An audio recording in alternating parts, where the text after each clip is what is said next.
İmam Hüseyin Allah ərşinin zinətidir. İndi aydın oldu bizim. Çünki İmam Hüseyin əleyhissalam olmasaydı aləmin nizamı pozulardı.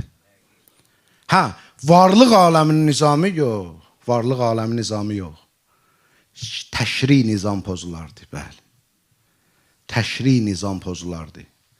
Çünki Bəni Ümeyyənin məqsədi, xüsusilə də Yezidin məqsədi təkcə, məsələn, bir dənə namaza, bir dənə oruca, bir dənə, ümumiyyətlə, ladüzdən çıxmayıb tarixdən ki, İmam Hüseyin əleyhissalamın kəsilmiş başını qoymuşdu qabağa, deyirdi ki, Lə'ibət haşimi bil mülki fəla, xəbərun caə vəla vəhyun nəzəl. Bu şeiri oxuyurdu ki, bu şeir cahiliyyət dönəmində bir kafirin yazdığı şeirdir. Əlbəttə cahiliyyət yox, İslam gələndən sonra, amma kafirin şeiridir.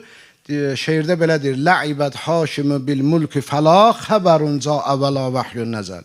Yəni Haşim, Haşim yəni Peyğəmbəri deyir də, Bəni Haşim daxil, Haşim övladları. Deyir, Haşim mülklə oynadı. Mülkü ələ keçirmək istədi, ağalıq istədi, böylük istədi, rəhbərlik istədi. Ona görə bundan istifadə elədi ki, din, Qur'an, mən Peyğəmbərəm. Fəla xəbərun caə vəla vəhyun nəzəl. Yəni nə xəbər gəlib, nə vəhiy gəlib, nə din var, nə Qur'an var. Yezid bunu oxuyurdu iftixarla bu şeiri. Yaxşı, bu şeiri, bunun fərqi var. Məsələn, bir nəfər var ki, bir nəfər deyir, yox, İslam haqdır, Quran haqdır, din haqdır, şəriət haqdır.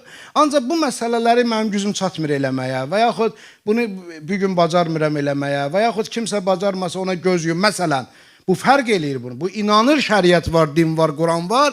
İndi nəyisə fəhmində səhv eləyir və yaxud düz başa düşmür və yaxud düz əməl eləmir. O ayrı məsələdir. Bir də var ki, birbaşa inkar eləyirsən ki, nə Quran var, nə din var, nə şəriət var. İndi belə bir insan əgər bu xəlifəlik dönəmi davam eləsəydi, bu nə olardı? Fikirləşin indi nə olardı? Orada şəriət qalardı, orada haram qalardı, orada əmr qalardı, orada nəhi qalardı.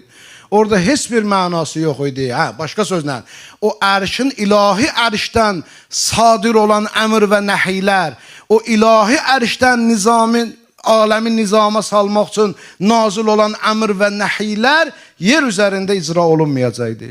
İmam Hüseyin əleyhissalamın bərəkətindən, İmam Hüseyin əleyhissalamın hərəkətindən, İmam Hüseyin əleyhissalamın mübarək vücudunun hesabına nə oldu?